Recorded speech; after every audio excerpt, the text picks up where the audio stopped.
mon ami, quelles que soient tes croyances, même si tu n'en as pas, tu es le bienvenu ici. Pourquoi? Parce qu'écoute bien ce que je vais te dire.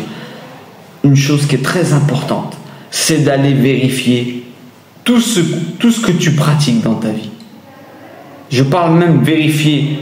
Il faut tout vérifier. Toutes tes croyances acquises d'avant, il faut toutes les vérifier. Alors qu'est-ce qu'on fait nous ici? Je parle même des gens. Quand on te dit quelque chose de quelqu'un, va toujours vérifier toi-même. Ne te fais jamais l'opinion de quelqu'un sans avoir... Moi, la seule opinion que je me ferai de la personne, c'est comment elle se comportera avec moi. Parce qu'il y a des personnes, elles peuvent être tordues avec quelqu'un et gentilles avec toi. Et c'est là où tu les aides à se détordre avec les autres. Bref, oubliez tout ce que vous avez entendu sur les Écritures. Pourquoi? Parce que nous ici, on a compris et on essaye de voir, de détecter les messages qu'il y a pour nous dedans. On s'est rendu compte que les Saintes Écritures, ce sont un véritable mode d'emploi. Et il y a des messages directs pour nous.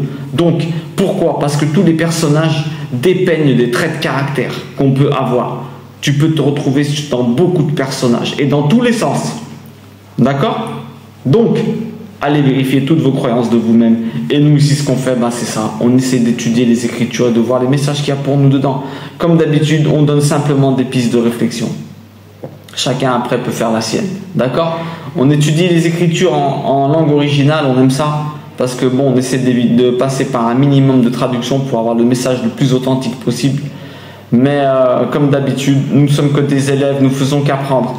Donc, allez, on dédie notre cours à toutes les personnes qui sont malades, bien entendu, à toutes les personnes qui ont une des maladies terribles de ce siècle, qui est la solitude, qu'elles tombent sur nos vidéos et qu'on puisse au moins partager avec elles et qu'elles se sentent moins seules.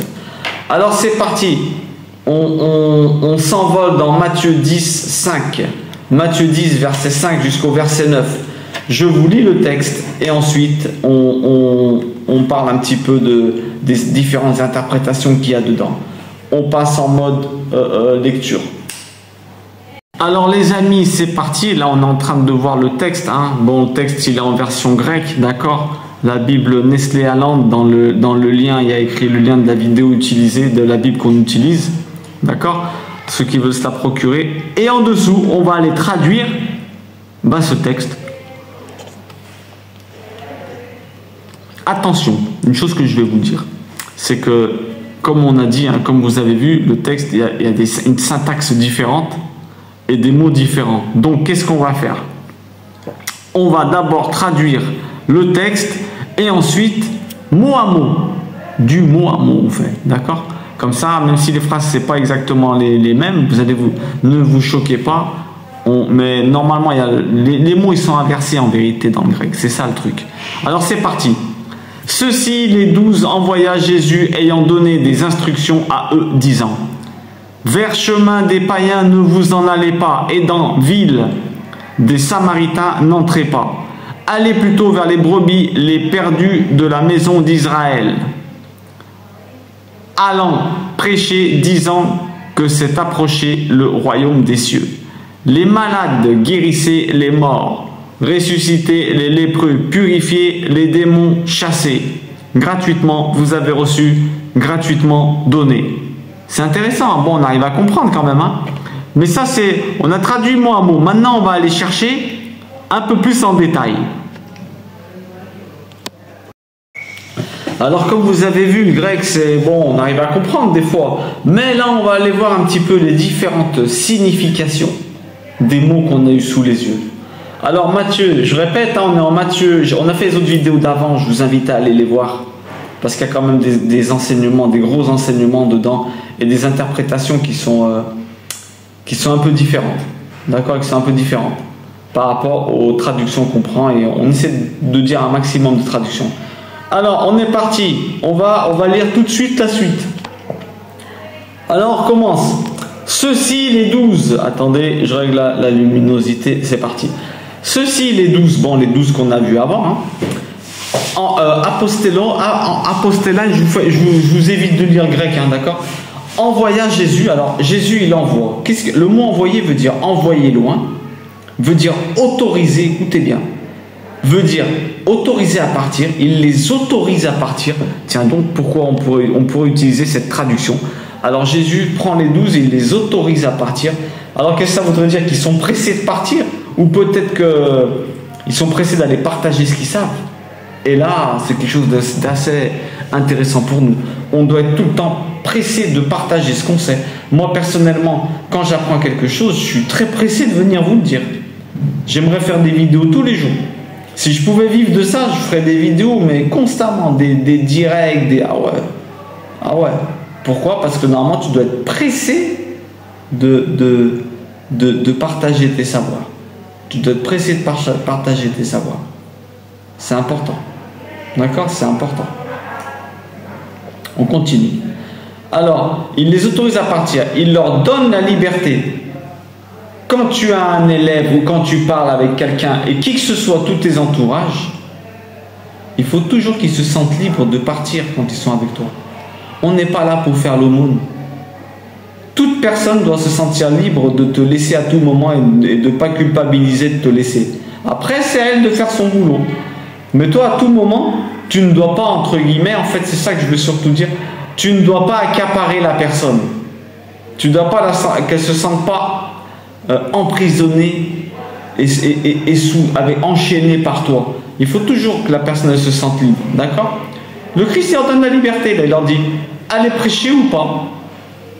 Je ne vous force à rien. On ne doit forcer personne à rien du tout. Et c'est pour ça qu'ici, on s'entend avec toutes les religions, toutes les croyances, même ceux qui n'en ont pas. On ne doit pas être des forceurs. Le forcing, c'est pas notre truc. Alors, il y a aussi une traduction qui dit, il leur ordonna, très souvent utilisée, il leur donna l'ordre d'aller, et il les équipa. Équiper la personne. Alors, qu'est-ce qu'on peut dire tout de suite? N'envoie jamais au feu, mais équipe la personne. N'envoie jamais au feu la personne sans l'avoir préparée avant. Et laisse-la faire un apprentissage par découverte. Attention, messieurs, dames, avec vos enfants, avec tout le monde. Il vaut mieux laisser faire l'apprentissage par la découverte en surveillant de loin que de surcouver une personne ou de tout lui donner, tout mâcher, qu'elle n'ait rien à apprendre. D'accord? Ça, c'est très, très important. Alors il vaut mieux la laisser faire l'apprentissage par découverte et qu'elle aille affronter ses peurs et sa timidité. Eh oui, parce que des fois, on surcouvre tellement les personnes, on leur fait tellement de choses, donc la personne, on lui quitte son indépendance. Nous, on gagne en confiance en nous. Et on se dit, ouais, on a fait une bonne action, c'est super ce qu'on a fait. Mais la personne, en vérité, elle a perdu en confiance en elle. Et ça fait que si tu n'es pas là, bah, elle va être mal. On ne crée jamais la dépendance de quelqu'un, même au niveau de son aide. Tu l'aides intelligemment. Tu dis, vas-y, commence, je termine. Procédez comme Dieu. Il nous laisse faire, il observe de loin. Le surcouvage, c'est comme surcouver un enfant, par exemple, ou une personne. C'est aussi nocif, voire plus, que la délaisser. Parce qu'en vérité, quand tu ne seras pas là, elle aura des problèmes. Il faut... Maintenant, si vous avez des peurs, moi je vous dis, il y a un truc qui fonctionne bien.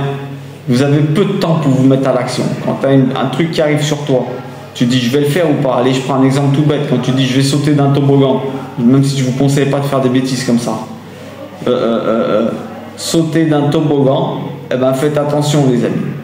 Vous avez 3 ou 4 secondes pour vous lancer à l'action. Sinon après, ta tête elle va rencontrer une résistance beaucoup plus forte.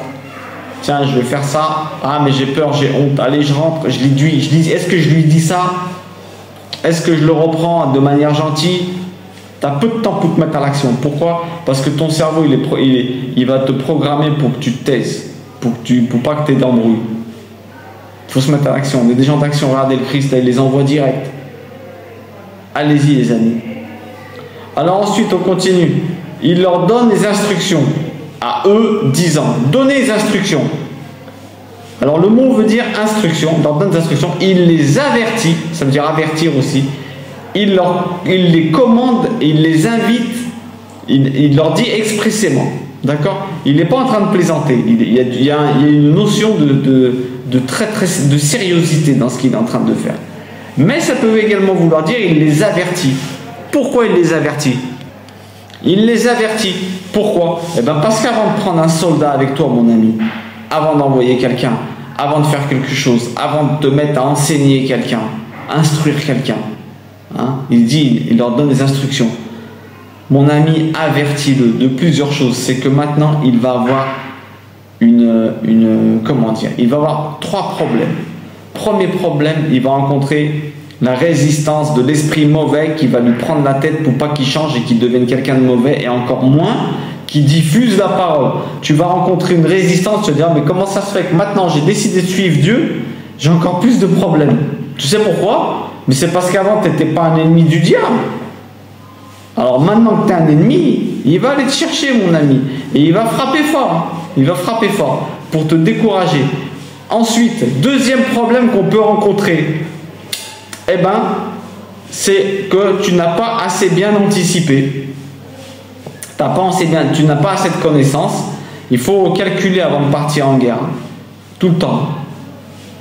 Même si tu ne te sens pas prêt à 100%, jamais, mais il faut quand même avoir un minimum. Tu vas trouver les personnes aussi, bâton dans les roues. Des fois, le diable, il utilise des personnes contre toi. Mais le plus important, c'est qu'il faut faire attention. Toi, tu dois te dire, il faut être averti. Tu as une grosse responsabilité. Quand tu acquiers des savoirs, tu as une grosse responsabilité, mon ami. Pourquoi? Parce que tu sais des choses que les autres ne savent pas. On a une responsabilité, les amis. Moi, je vous le dis. Faut pas paniquer, mais bon. Alors, il leur dit, il les instruit, il les enseigne, il leur dit expressément. Ça veut dire quoi expressément? Ça veut dire que quand tu enseignes, il faut être clair sur les instructions. Bon, toi, quand tu te mets à enseigner quelqu'un, ou lui apprendre des choses, lui dire non, fais pas ça, quand tu lui transmets une valeur. Elles doivent toujours, moi je vous dis une technique de pédagogie, très très importante, sinon presque je vous dirais de vous taire. Alors tous tes enseignements, tout ce qui sort de ta bouche pour enseigner des gens, qui que ce soit, quel que soit l'âge, alors ces enseignements, ces instructions, elles doivent toujours être accessibles à un enfant, accessibles au niveau compréhension d'un enfant de 2 ans et d'une personne âgée de 99 ou même 120, j'aurais dû mettre. Il faut te casser la tête sur la pédagogie et comment tu vas faire en sorte qu'elles comprennent et comment tu transmets tes savoirs correctement et les rendre accessibles à tous. Un bon maître est quelqu'un qui descend au niveau de l'élève pour le remonter et qui ne reste pas en posture haute. Vous vous rendez compte, c'est ça comment c'est important ce que je suis en train de dire là. Descendez au niveau de l'élève à son niveau pour lui donner un savoir qui fera en sorte qu'après vous montez tous les deux. Vous remontez au niveau que tu as toi. Il ne faut pas enseigner de haut. Il ne faut pas dire lui il est trop bête. Non. Casse-toi la tête sur ta pédagogie et ta manière d'enseigner. C'est bien souvent là le problème. C'est pas l'élève le problème, c'est ta manière de transmettre. Vous comprenez ça? Donc attention, on a une responsabilité là-dessus. Rendez accessible le message. Rendez accessible tous vos enseignements. C'est super important. On continue. N'allez pas vers le chemin des païens. N'allez pas envers, le mot c'est le même, envers, pour, vers la direction. N'allez pas sur le chemin. Alors se traduit par voie, chemin, voyage de vie. Ouh, attendez, là ça change tout. Manière de penser. Ouh là là, n'allez pas dans la manière de penser des païens. Dans votre voyage de vie. Ça veut dire aussi conduire, doctrine, carrefour, moment de choix. Ouh là là là là. Alors n'allez pas dans les carrefours de votre vie après des païens. Alors ça peut changer complètement le texte. Là tu crois qu'il leur dit n'allez pas dans les villes comme ça, mais en réalité il peut parler de l'intérieur de toi-même. C'est-à-dire on parle du chemin intérieur, d'avoir une croyance mélangée. Ne va pas dans les mélanges que tu avais avant. C'est ce qu'il y a de pire. Des païens avec un mélange rituel. Alors il y en a qui mélangent les religions dans leur tête. Ils font un truc d'une, un truc de l'autre. Il y en a ils se mélangent dans leur tête, ils font des choses qui servent le diable, servir Dieu, ils croient qu'ils servent Dieu par fausse culpabilité, ils se mettent des fardeaux incroyables mais vrais. Et c'est ce qui fait qu'ils vivent complètement aigris. Là, regardez l'enseignement. N'allez pas dans les chemins des païens. Ne te perds pas dans ta tête. Redresse ton chemin. Reste sur la direction de l'enseignement que le Christ il est en train de nous donner. Ne va pas te diviser. Ne pense pas à d'autres choses. Il leur dit, allez vous répandre. Allez vous répandre, retournez. Allez dans les chemins des païens. Ça veut dire allez se répandre aussi. retourner, hein, reculer, contre nature, perdre, disparaître. Quand tu fais des retours en arrière, mon ami, dans ton passé, quand tu recules, tu perds ta nature et tu disparais, mon ami. Vous vous rendez compte, ta nature, tu la perds. Et toi, après, tu es dans ton passé à construire une maison, alors que tu ne vas jamais vivre dedans, mon ami. Il vaut mieux que tu construis celle de maintenant. C'est incroyable, on n'a pas fait encore le cours du passé, mais c'est intéressant de donner quelques notions comme ça. Là. Ne retournez pas en arrière. Tu as mis la main à la charrue, comme il dit le Christ, fonce, essaye. Et si tu foires, au moins tu as vécu. Je parle de faire des choses saines, attention. Mais au moins tu as vécu. Ce qui va te frustrer le plus, c'est de rien faire. C'est de rester à te dire, ouais, je pourrais faire ça, mais je ne vais pas le faire, je pourrais faire ça. Bref. Le Christ fait très attention à ce qu'il ne fasse pas retourner. Ok. Quand tu es novice, fais très attention à ne pas te faire retourner le cerveau. N'allez pas dans les chemins des païens dans votre tête. Ne vous redivisez pas à faire des choses que vous faisiez avant. Faites bien attention, ça implique un changement. Il le dit, n'allez pas vers les chemins de vie. C'est ton chemin de vie, mon ami. Il t'indique que ton chemin de vie, c'est justement lutter contre tout ça. Lutter contre je dirais même une chose, peut-être contre les mauvaises choses que tu as apprises dans ton enfance. Le chemin de vie, eh ben, il est beaucoup axé sur lutter contre des mauvaises choses que tu as apprises. Parce qu'il dit, regardez, n'allez pas vers les chemins envers, vers les carrefours. On pourrait traduire aussi vers les carrefours, les moments de choix, les divisions. C'est incroyable. Quand vous doutez, prenez les Écritures, dites-vous, qu'est-ce qu'il me raconte? Et que ces Écritures soient votre guide. Pas votre tête ou ce qu'on vous a dit, non. Passe-le toujours au filtre de l'Écriture, chaque fois que tu fais des choix. Alors il leur dit, ne allez et dans les villes des Samaritains, n'entrez pas. Alors attention au territoire, qu'est-ce que ça nous enseigne? C'est que ton environnement est très important pour ton évolution. Fais très attention avec qui tu vas, où tu vas, des endroits qui te font chuter. Il y a des endroits qui n'ont pas de bonne vibration, mon ami. Il y a des personnes que tu vas avec eux, tu y vas, elles te vident plus qu'autre chose. Il va falloir que tu fasses attention à ton environnement. Choisis bien ton environnement, mon ami. Même si tu décides d'aller prêcher, aider des gens, choisis ton environnement. Parce que si tu n'es pas assez fort, c'est pas toi qui va les monter. L'environnement, il a ce problème. Si c'est pas toi qui es assez fort pour le monter, c'est lui qui va te descendre. Et là, c'est autre chose. Là, c'est autre chose parce que tu perds tout ce que tu avais gagné. Alors, n'allez pas dans la ville des Samaritains, n'entrez pas. Alors, les Samaritains, ils avaient... Vous voyez, c'est ce qu'on est en train de dire. Les Samaritains, ils avaient une pratique religieuse mixte. Samaritain, ça veut dire la montagne de celui qui guette. D'accord? Mais après, je vous ai dit, comme on a fait dans la vidéo d'histoire des cartes, on explique que quand ils étaient revenus de la déportation, les Samaritains, ils avaient ramené tellement de monde avec eux, des polythéistes, qu'ils avaient ils avaient une religion, c'était un mélange de polythéisme et de Torah. Donc là, c'est important, c'est pour ça qu'ils ne peuvent pas se voir. D'accord? Alors, il ne peut pas entrer. Il ne peut pas entrer, tomber. D'accord. Il leur dit, ne rentrez pas dans ces villes. La traduction, c'est ne pas entrer, ne pas tomber. Et ouais, parce que quand ton environnement il est mauvais, c'est très dur de te retenir.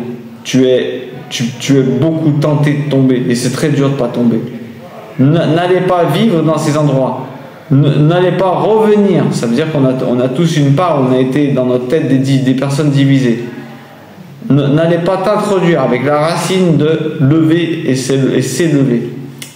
Il y a quand même, quand vous voyez dans le mot, il y a quand même une notion de s'élever. Les amis, tout ce que vous fassiez, toutes vos pensées, il faut qu'elles soient dans le sens de s'élever. En fait, ça bug. Oh. Non, ça c'est revenu. En fait, le Christ, il fait attention à leur dire, ouais, n'allez pas voir les Samaritains.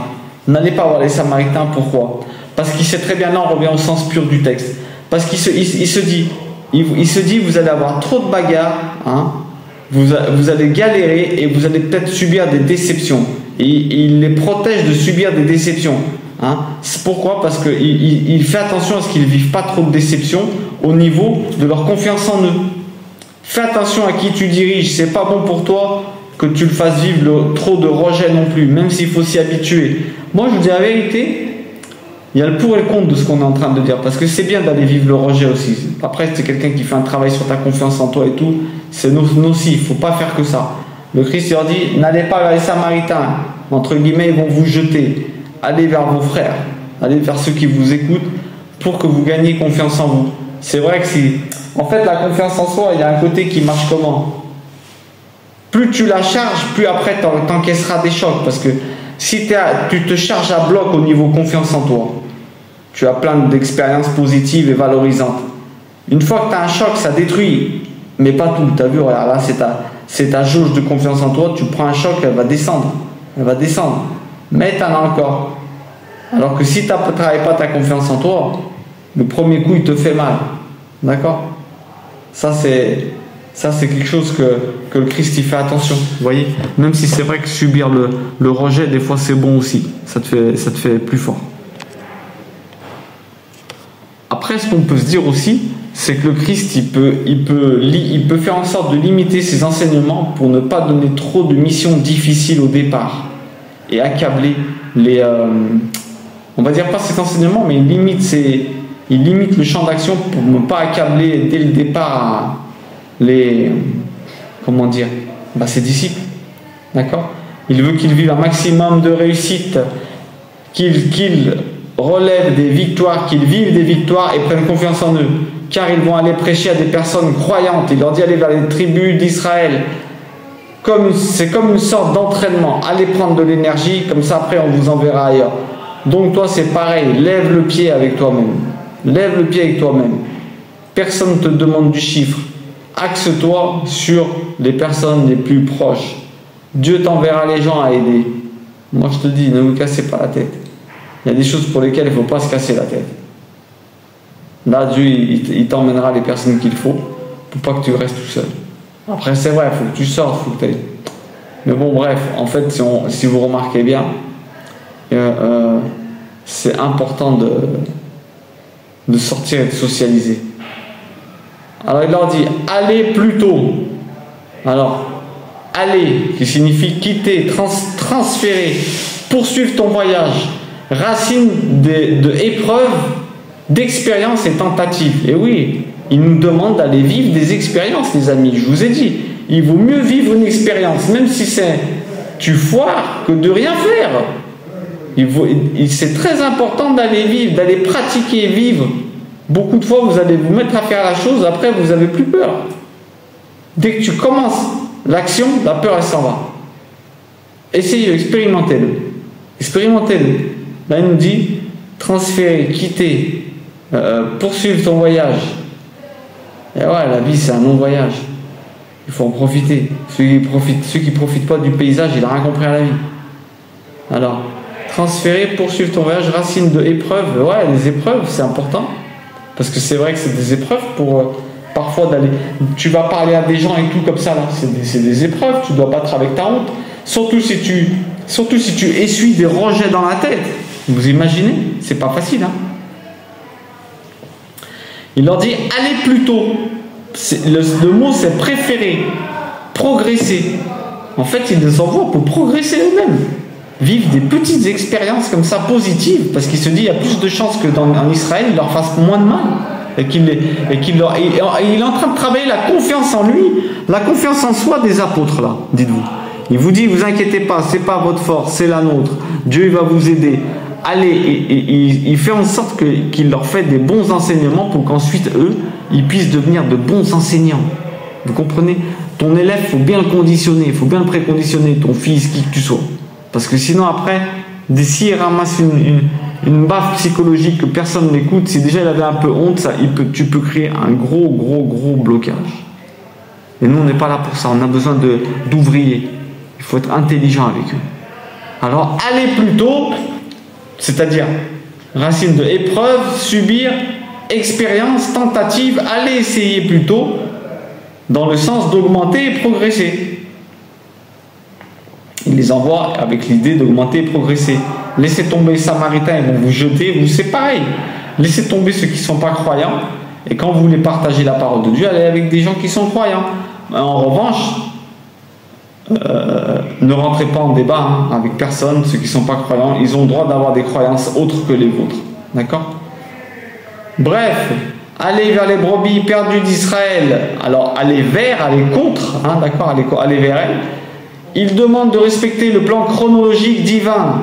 C'est plus facile de faire rouler une roue quand déjà elle est en mouvement. C'est pareil, c'est une stratégie, un plan divin. C'est plus facile d'aller prêcher quelqu'un qui est déjà croyant et qui croit dans la loi de Moïse pour eux que les Samaritains qui croient dans la loi de Moïse mais qui ont mélangé plein de choses. Ce sera toujours plus facile d'aller apporter des connaissances nouvelles dans un domaine à une personne qui est comme une roue, une boule. Une boule qui est en mouvement, elle est plus facile à faire bouger, à continuer à avancer. Une boule qui est à l'arrêt, il faut faire une autre force beaucoup plus difficile. Bah vous, il faut fonctionner pareil. Allez d'abord vers des personnes que vous savez qu'elles vont vous écouter quand vous avez un nouvel enseignement. C'est exactement la même chose. Et après, on respecte le plan chronologique de Dieu. Dieu, il a dit Israël en premier. Qui que vous soyez, vous regardez cette vidéo, musulmans et tout, il a dit Israël, c'est eux qui vont être l'exemple. Donc il va falloir eux, c'est l'exemple à donner aux autres nations. Ensuite, ces personnes-là pourront aller transmettre les autres en audio. Exactement. Alors, quand on dit brebis perdue, ça veut dire brebis intoxiquée, rendre inutile, qui disparaît, vouée à l'enfer, perdue dans le sang. Allez voir les brebis perdues. En fait, il est en train de parler des personnes qui sont complètement pleines de fardeaux religieux de l'époque là. Ceux qui sont mal sous le sang, ils sont intoxiqués, mauvaise alimentation spirituelle, comme quand tu t'alimentes mal au niveau alimentaire, ton corps il est intoxiqué. Ben là, ton cerveau c'est pareil. Tu peux te faire intoxiquer. Méfiez-vous, tous les jours on peut se faire intoxiquer. Alors il les envoie en premier vers les tribus d'Israël, vers les refroidis de Dieu, ceux qui croient que Dieu il est méchant. Et ouais, les refroidis. Va vers ces brebis intoxiquées par ce monde là, qui ont fait passer Dieu pour quelqu'un de mauvais. Allez vers cela là, vous allez voir. Surtout que ça a déjà été des croyants, vous pourrez les mettre sur route facilement. Alors là on a Dieu a de la peine pour les tribus d'Israël, bien sûr que oui. Et d'ailleurs, il faut qu'il tienne sa promesse. D'accord? Ça c'est important aussi. La promesse des choses qu'il pourra convertir. C'est la seule chose, quand il fera ses promesses, quand il dit d'abord c'est Israël qui doit être restauré. Donc c'est logique que quand le Christ il arrive, il dit on suit les prophéties de Dieu. Dieu il a dit il faut restaurer Israël d'abord. Alors il les envoie d'abord à Israël. Pourquoi? Parce qu'après eux tu leur donnes de l'énergie à Israël. Et eux ils vont aider les autres. Le but c'est de faire des ouvriers en vrai. En vérité le but c'est de faire des ouvriers. Va voir les intoxiqués, là ceux qui sont fait intoxiquer on leur a donné à manger. Alors qu'avant c'était déjà des croyants. Va les guérir un peu, ça c'est une autre interprétation. Va les guérir un peu et eux ils iront aider les autres. Voilà ce qu'il est en train de dire. D'abord à ceux qui sont croyants. Eh oui les amis, là le but de ce texte-là, c'est le Christ, il leur dit, ayez confiance, allez travailler votre confiance, et vous allez redonner confiance à des gens, à des personnes qui sont les tribus d'Israël, ceux qui sont croyants dans vos croyances. D'abord allez voir vos frères, ils sont plus faciles à, entre guillemets, réconforter, réanimer, pour qu'ils puissent eux-mêmes devenir des ouvriers. On a besoin d'ouvriers. N'oubliez pas c'est quoi l'objectif. Même le Christ, il a besoin d'ouvriers. Il ne pouvait pas être de partout. Bah toi aussi. Alors, vers les brebis intoxiquées ou complètement fatiguées de la maison d'Israël. La maison, le temple, la famille du temple, ça peut vouloir dire tout ça. Le temple, la maison, la famille. Israël, Yasha'el, le droit de Dieu.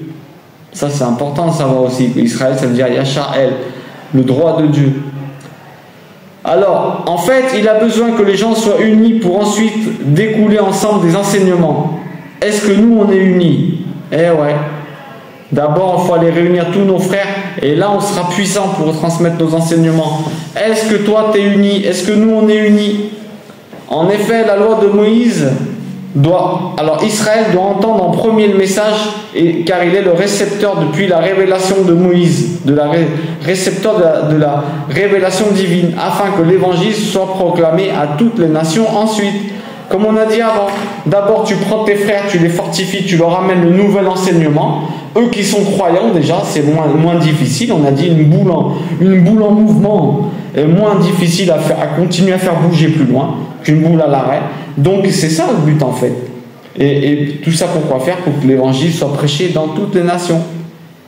C'est une question de justice. Les juifs et bien sûr aussi, c'est une question de justice. Les juifs ils sont déjà croyants. Donc dans leur croyance ils ont déjà Dieu. Ils ont déjà Dieu. Donc on doit aller en premier vers eux. Pourquoi? Parce que ceux qui sont croyants, en général, s'ils avaient eu les bonnes connaissances, des croyants qui se tordent, s'ils avaient eu les bonnes connaissances, ils n'auraient jamais fait de dérive. Donc on a le devoir d'apporter ça pour que eux ne fassent pas de dérive s'ils avaient eu les connaissances. D'abord tu vas voir les juifs. Pourquoi? Parce que c'est des personnes qui ont le mérite d'être déjà croyants. Elles peuvent gagner le mérite que toi tu viennes te prendre la tête pour qu'elles continuent. Eh oui, eh oui, eh oui. C'est plus difficile de ramener quelqu'un de nouveau que quelqu'un qui a une... Vous allez me dire c'est le contraire, en vrai il y en a des fois. Il y a de tout. Mais là on parle vraiment des croyances et des religieux.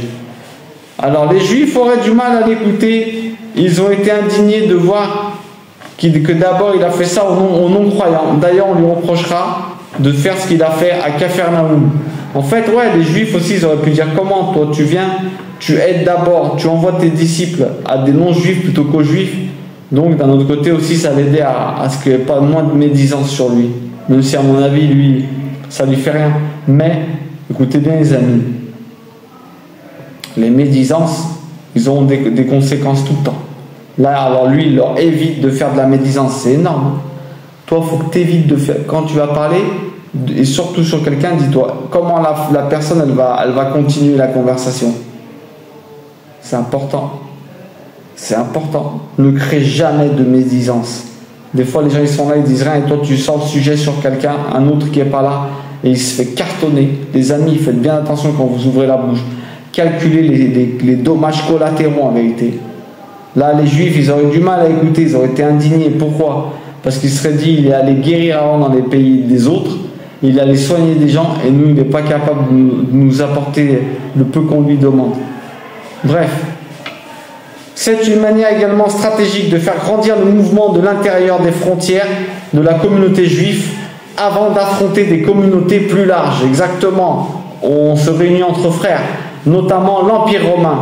Ça évite des confrontations et tu fais grandir le mouvement entre personnes qui sont déjà monothéistes et croyantes. D'accord? On cherche à éviter les conflits. Et plus on se rapproche de nos frères, plus on se sentira bien. Ça c'est clair et net. Donc voilà, comment voulez-vous qu'après les juifs ils l'écoutent? Ils l'ont déjà reproché. Fais ce que tu as fait à Capharnaüm chez nous. Ils l'ont déjà reproché. Donc lui il se dit tiens, on va être prudent. Une autre des interprétations c'est on va d'abord voir les nôtres. On va d'abord voir les nôtres. D'accord? D'abord on va voir les nôtres. Ensuite, allez prêcher, allez transférer votre savoir, ça veut dire aussi. Retournez-vous vers eux. Mais ne vous énervez pas contre ceux d'Israël qui ne pensent pas comme vous. Ne vous énervez pas sur les croyants qui ne pensent pas comme vous. Allez avec eux, retirez-vous avec eux. Et sinon, ça veut dire se retirer. Si vous n'écoutez pas, vous vous retirez tranquillement. C'est-à-dire que Dieu ne vous utilise pas vous comme canal ou... Ne panique pas, peut-être qu'il t'a juste utilisé pour que tu sois une petite semence et qu'un jour ils viennent et ils te disent tiens maintenant je suis croyant en ça, tu te dis ah ouais, et il va même pas se rappeler que c'est toi qui lui avais dit. Ça c'est beau ça. Quand c'est toi qui as mis la semence et la personne elle se rappelle même pas que c'est toi. C'est magnifique. Bref, alors allez prêcher, il leur dit prêcher en public, le mot veut dire prêcher comme un héros. D'accord? Un héros avec pas un héros super héros. AULT, d'accord, c'est quoi?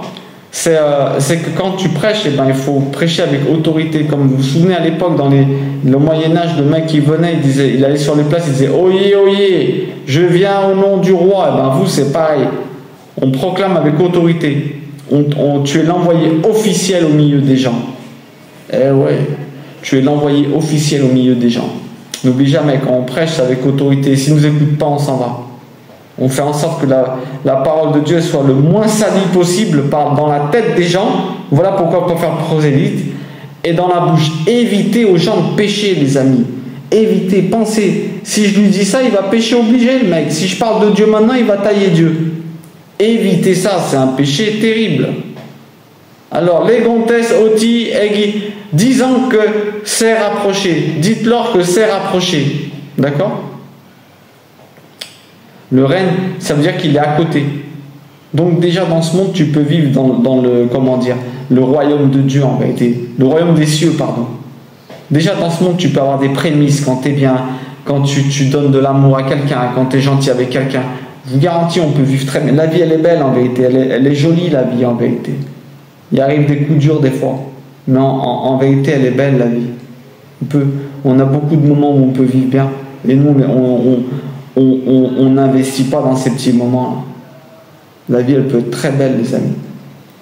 Alors, dites-leur que le royaume des cieux, hein, d'accord ? Le royaume de Dieu, c'est là en bas. Le royaume des cieux, c'est en haut, d'accord ? Si vous voulez faire la différence. Royaume de Dieu, royaume des cieux. Alors, guérissez les malades, guérissez. C'est qui les malades ? C'est des faibles sans force. Les malades, ça peut signifier également les nécessiteux. Un malade dans la Bible, c'est quelqu'un qui ne croit pas en Dieu. C'est quelqu'un qui est seul, qui n'a pas d'amis, considéré comme mort, malade. Alors les amis, soyez au moins son ami. Vous n'arrivez pas, je ne parle pas si c'est quelqu'un de mauvais qui vous pousse à faire des choses mauvaises comme une addiction ou qui se met à tailler Dieu ou des trucs comme ça. Mais en général, les gens, ils ont une partie bonne. Ne traînez pas avec eux, mais soyez leurs amis. Vous voyez ce que je veux dire, entre guillemets ? Soyez quelqu'un qui les accueille toujours avec le sourire. Donnez-leur envie de changer. Alors guérissez les malades, les pauvres, ceux qui sont fatigués également. Ça peut être de faire le terme asténauntas, thérapeutes. Alors guérissez, mettez-vous au service. Guérir, c'est mettre au service. Thérapeute. Mettez au service de ceux qui se sentent fatigués. Ils ont de l'asthénie, ils sont complètement exténués. Hein. Faites-leur du bien. Soyez gentils avec eux. Attention, peut-être que ces brebis perdues d'Israël peuvent vouloir dire une partie de toi qui était croyante et blessée. Vous vous rendez compte, tout à l'heure on parlait, ne rentrez pas dans le chemin des païens dans votre tête. C'est une des interprétations celle-là. Ne rentre pas dans le chemin des païens dans ta tête. Va parler à ta partie croyante, consolide-la. Comme ça après ta partie non croyante qui doute. Parce que la non-croyance c'est le doute. Hein. Tu peux dire, ouais, moi je crois en Dieu, mais si tu es un douteur, un douteur man, tu n'es pas un croyant. Le croyant, c'est celui qui a confiance. Il sait que Dieu préserve tout. Il te demande de faire ton travail, lui, il fera sien.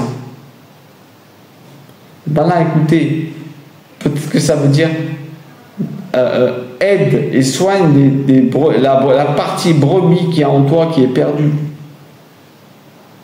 Une partie de toi qui est croyante est blessée. Soigne-la. Passe du temps, mets-toi au service d'eux. C'est beau quand même, hein?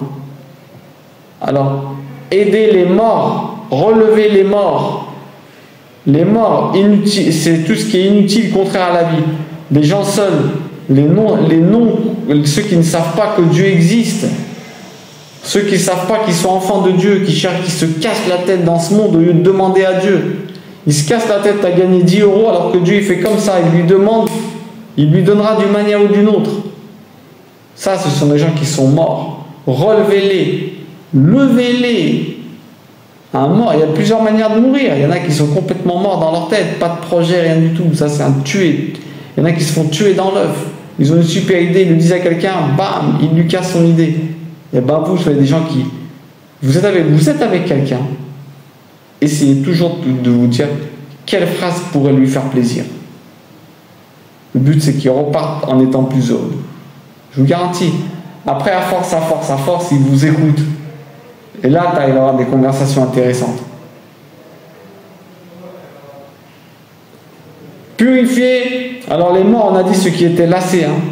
Élevez-les, guérons, hein. Élevez-les, ressuscitez, faites tout ce qu'il faut faire. Ceux qui sont lassés de la vie. Vous vous rendez compte? Une personne, elle arrive à être lassée de la vie. Le monde ne va pas bien. Purifiez les lépreux. Les lépreux, c'est des couverts d'écailles, d'accord? Ceux qui peuvent contaminer d'autres personnes. Eux, il faut les purifier. Donc, tu peux les rendre propres. On a dit le lépreux, il est couvert, c'est celui qui est couvert d'écailles, qui a des péchés sur lui, qui est mal. Vous voyez ce que je veux dire? Des personnes qui se sentent mal. Allez les purifier, allez leur dire, mais non, Dieu te pardonne, si tu te repens, mon ami, juste tu te repens, Dieu il te pardonne. Les personnes qui ont des écailles, on est en train de dire, ceux qui se sentent morts, sous le poids de leurs péchés qu'ils ont fait, ouais, j'ai déçu cette personne, je vis plus. Les personnes qui sont complètement mortes, le lépreux, il est isolé des autres, tellement il se sent mal, tellement il croit qu'il est capable de rien. Allez aider ces gens, purifiez-les, ça veut dire quoi? Le mot purifier en grec, il signifie rendre propre, nettoyer, guérir de la racine de l'usage qui sera plus interdit de cette personne. Waouh! Ça veut dire que une personne qui a des péchés, Dieu ne peut pas l'utiliser. Une personne qui a des écailles, va l'aider, va l'aider, va l'aider. Il y en a, ils ne savent même pas qu'ils les ont. Va les aider, que cette personne soit utilisable par Dieu après. Waouh, énorme, énorme. Allez enlever les écailles des gens. Mais non, tu te repens, c'est bon, Dieu il t'aime comme tel là.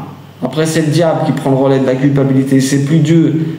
Je vous garantis hein, qu'il y a des personnes qui se sentent tellement mal qu'elles n'arrivent pas à rentrer dans leur destin. C'est terrible. Rendez propre, nettoyez, purifiez, dont l'usage ne sera pas interdit et Dieu pourra l'utiliser ensuite pour faire du bien dans ce monde. Et elles passent à côté de leur vie, parce que faire du bien aux autres, être au service de Dieu, je vous garantis, qui que vous soyez, croyant ou non, là, eh ben, c'est ce qui peut te rendre le plus heureux, c'est ce qui te rendra le plus heureux, qui te rendra le plus plein à l'intérieur de toi. Allez, on continue. Alors les démoniaques, balancer, balloter les démoniaques. Démon, ça veut dire celui qui divise, qui ballotte aussi, d'accord? C'est intéressant. Donc, chassez-les avec autorité, avec force. C'est pas la tienne, c'est celle de Dieu. C'est pour ça qu'il ne faut pas avoir peur. Il ne faut pas avoir peur de dire les choses aux gens avec gentillesse, douceur, comme le ferait Dieu. Toi, tu parles comme le ferait Dieu. Dieu, il agit comme il agit à travers toi. Mais si tu parles avec sécheresse comme ça, oh non, Dieu n'agit pas, il ne change pas la personne. Parle avec gentillesse, douceur, parcimonie. Observe de loin, comme il fait Dieu. Reprends pas la personne comme ça direct, tu pêches, tu meurs ou tu t'arrives une baffe. Non. Commence à la manière de Dieu et Dieu va te donner la force, il va changer la personne. C'est lui qui va changer le cœur, c'est pas toi. C'est son enseignement à travers ta bouche ou ton comportement, ça c'est encore mieux. Et ouais les amis, si toi tu agis comme ça, dur, et la personne elle change, et ben c'est quoi? C'est le diable qui a fait ça. Non, non, non, tous les honneurs à Dieu. N'oubliez pas, vous voulez travailler pour Dieu, vous voulez que c'est lui qui vous aide, utilisez sa méthode, pas la vôtre. Gentillesse, douceur, parcimonie, on n'humilie pas en public, on parle gentiment, on est patient, etc. Tu veux que Dieu change des gens grâce à toi, utilise sa méthode, pas la tienne. Alors, il faut chasser les démoniaques, ceux qui sont divisés dans leur tête. Ekbalo, ils sont balancés. Tu leur dis, assis-toi à une place, mets-toi et n'aie pas peur, suis Dieu, vérifie tes croyances dans les Écritures et après, fonce, n'aie pas peur, mets-toi à l'action. Dieu est avec toi. Et si tu te trompes, t'inquiète pas, Dieu il fera que tu corrigeras. Dieu il fera que tu te corrigeras. D'accord? Alors attendez, dont vous avez reçu, don donné. Vous avez reçu ça, vous avez reçu un don, eh bien vous devez le donner. Il y a une autre traduction qui dit vous avez reçu gratuitement, donnez gratuitement. Ça ressemble plus ou moins à ça, mais il y a aussi une notion de responsabilité là mon ami. On t'a fait un don, c'est pas pour toi, c'est pour les autres aussi, qu'ils en profitent. N'oubliez pas la parabole des talents. Elle n'est pas faite pour être enterrée par terre. Fructifier, ça veut dire tu aides les autres aussi. Dont vous avez reçu, don donné, don gratuit, libre, sans cause. Des fois, la personne ne mérite pas. Et c'est justement ça qui change quelqu'un. Quand toi, tu fais un don gratuit à quelqu'un qui ne mérite pas, tu n'utilises pas son dysfonctionnement. Et là, tu touches son cœur, il se dit, waouh, moi je suis un tordu et lui, il me donne ça. tu as plus de chances de toucher son cœur de cette manière. Soyez des extraterrestres. Que vos gestes, ils bousillent le diable dans la tête des gens. Qui se disent, c'est pas possible. Faites des courts-circuits. Faites-leur des courts-circuits. Moi, je lui ai fait du mal, lui, il me rend du bien. Allez, il faut que je change. Ce court-circuit peut faire une différence de potentiel dans sa tête et bah, il change le mec. N'oubliez jamais de remercier pour tout ce que vous avez. Car tous les dons que tu as, c'est Dieu qui te les a donnés. Tu les as peut-être travaillés, mais à la base, tu avais un don, une envie qui vient de Dieu.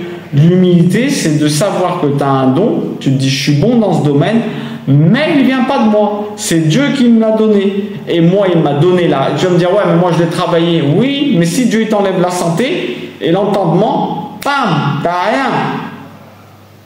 Faut toujours remercier. J'ai un don, mais c'est Dieu qui me le donne et c'est Dieu qui me permet de le développer. Il me donne, rien qu'en me donnant la santé. Oh les amis, juste il te donne la santé, tais-toi. Je te dis franchement. Pas de quoi être humble toute ta vie. Ensuite, vous avez reçu, prendre du thé pour obtenir ou sans. D'accord, vous avez reçu le terme, vous avez reçu signifie avez pris, lutter. Vous avez vu, tu luttes, tu as un don, tu as lutté pour le maintenir. Tu as lutté dans ta tête pour te maintenir droit, alors Dieu, il te fait l'honneur de te faire un don. Avec ou sans violence, choisir de tenir, conseil et épouser. Exactement, vous avez reçu un don que vous avez épousé à l'intérieur de vous, hein, une chose qui est à l'intérieur de vous. Eh bien, n'oubliez pas qu'il faut le transmettre aux autres, et ça, c'est important. Il faut faire très attention à ne pas utiliser à des fins lucratives les dons de Dieu. Et ouais, tu n'es pas là pour faire du business avec. On ne parle pas de subsistance. Tu es obligé d'avoir de la subsistance. Vous voyez ce que je veux dire? Autrement, laisse tomber tes histoires. Mais ne va pas essayer de te faire riche avec un don que Dieu t'a donné. Il t'a donné par exemple la bouche pour apprendre et être quelqu'un d'intelligent, de pouvoir... N'utilisez pas les dons de Dieu pour vous rendre riche. Je vous garantis. On ne parle pas de la subsistance, mais comme on a dit, tu dois faire gratuit. Écoutez bien. Dieu ne te laissera pas mourir de faim. Si tu es sa main dans ce monde, c'est impossible qu'il te laisse mourir de faim. Si toi tu as un don, tu peux faire quelque chose, même gratuit, fais-le. Vous allez me dire, ouais, alors moi j'ai le don de réparer une voiture, ouais. Le mec il n'a pas d'argent, tu dis t'inquiète, je te fais une super offre. N'ayez pas peur de perdre pour Dieu. Parce que si vous êtes sa main, il va vous rendre plein. Pourquoi? Il doit vous donner votre dose et celle de la personne. Ne soyez pas des serrures avec les dons de Dieu. Même s'il faut donner gratuit des fois. Si vous voulez garder la présence divine avec vous. Et garder cette bénédiction que vous avez. Eh ouais. N'aie pas peur de donner. Si tu es la main de Dieu, il te remplira ta poche. Il est dit, quand ta main droite elle donne, ta main gauche elle se remplit, elle ramasse. Il remplit tes poches si toi tu les vides. N'ayez pas peur de faire des choses gratuites. Il y en a qui vont dire, mais t'es bête, reste, t'es bête. T'es un enfant de Dieu, t'es un extraterrestre qui fait des choses gratuites. Et là, tu sais, rien n'est gratuit. Dans les cieux, tu te fais une paye de malade, on t'évite des décrets. Alors, on dit pas tout ouvrier mérite salaire, mais toi-même, si tu donnes pas, tu dois donner. T'inquiète pas, tu es la main de Dieu. D'accord, ça on vient de le dire. Ok, tu as donné de l'argent. Dieu va te donner beaucoup plus, bien sûr que oui. Alors, donner, en grec, le terme c'est donner, vous avez reçu doter, qui signifie accorder, payer, prescrire et donner. Vous avez vu, il y a plusieurs... tu as été donné, accorde aux autres aussi ce qu'on t'a donné. Il y a plusieurs traductions, hein, c'est pas de la blague. Hein. Alors, qu'est-ce que tu as qui peut servir aux autres? Par exemple, tous tes enseignements, ils disent j'ai rien à donner. Non, tu as tes enseignements. Tu as reçu les enseignements. On doit donner intérieurement, extérieurement, les amis. C'est pareil. Hein. Tous les enseignements que tu as reçus, c'est des dons gratuits. C'est pas que pour toi. Qu'est-ce que tu peux donner gratuit? Déjà ton sourire, tes enseignements, tes connaissances. Tu peux commencer à donner déjà. Parce que tout ce que tu as reçu gratuit, si tu penses que tu peux rien donner, c'est faux. Tu peux donner.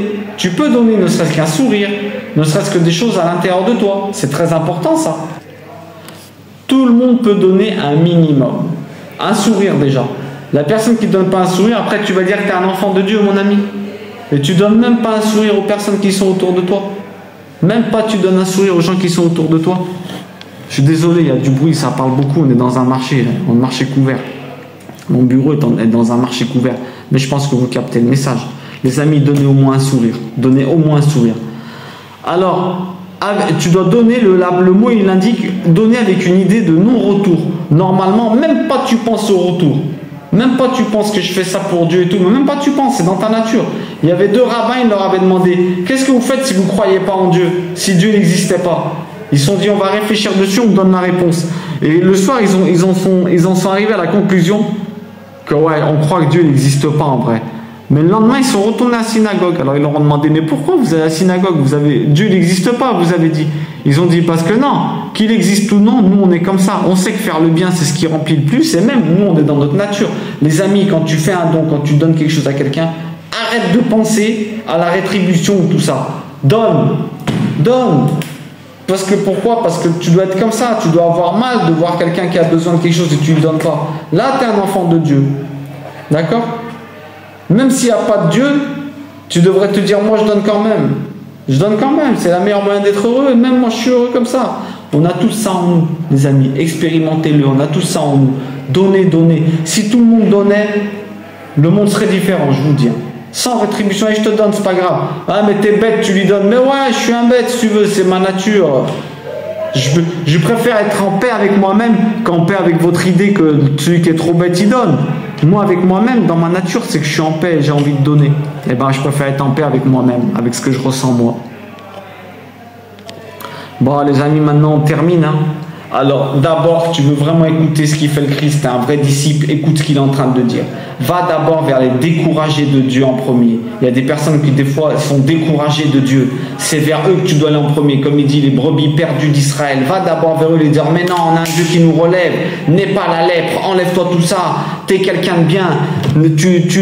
Les morts, levez-vous. Il parle de tous les découragés en premier. Là. Les découragés de Dieu, les croyants.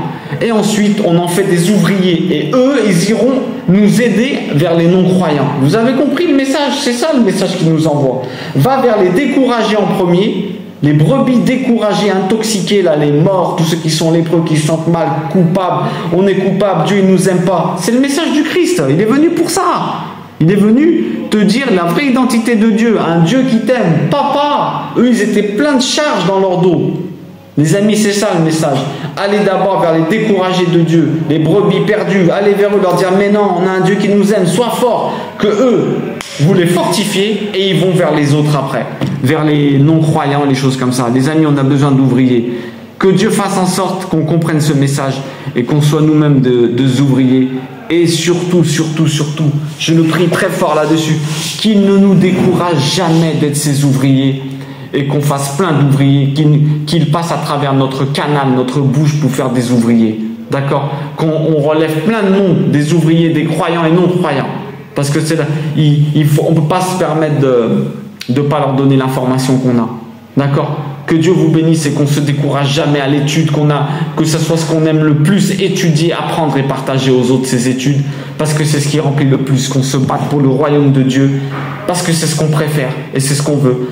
Dès que le royaume de Dieu, c'est bon, dès que le royaume de Dieu il est là, c'est terminé. Si on arrive à rendre ce monde meilleur, eh ben, il y aura moins de misère, moins de coups, moins de violence, plus d'amour. Waouh, on change tout. Les amis, on va se bagarrer, d'accord? Allez, on y va, mais n'ayez pas peur. On y va avec la force de Dieu, les amis. Le Christ nous dit, vous allez avec la force de mon Père. À très bientôt.